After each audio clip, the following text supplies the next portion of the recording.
And we are still following that devastating story out of Bryan, where the gunman accused of killing one person and injuring 5 others, including a DPS trooper, is due in court today. Investigators say 27-year-old Larry Boland shot 5 people at his job before he took off.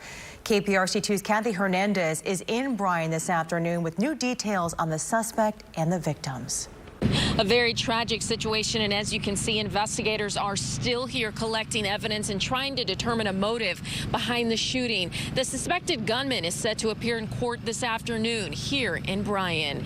Just recently this morning, Bryan Police Department released the name of the victim. They say he is 40-year-old Timothy Smith, who lives here in Bryan. They also say 2 victims are in critical condition and 2 others are unstable. Also, DPS tweeted State Trooper Juan Rojas Tovar of Madisonville is in critical but stable condition.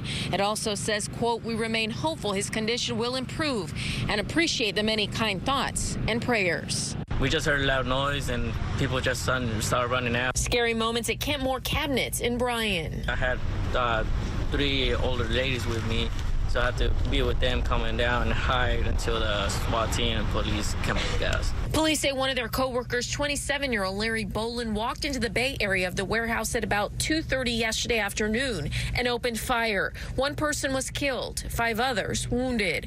2 of those victims were in critical condition and 3 others in serious. Officers responded to the scene and arrived in a fairly short period of time. However, the shooter had gone by the time officers got here. A massive manhunt led to more gunfire. Investigators say Boland shot a state trooper who was in serious condition. They arrested Boland in the town of Bedice 2 hours after the shooting. He's charged with murder and being held in the Brazos County Detention Center on a $1 million bond. This is still a very active and ongoing investigation. Our investigators are still on the scene trying to get information. Earlier, they were interviewing witnesses and looking at multiple pieces of evidence.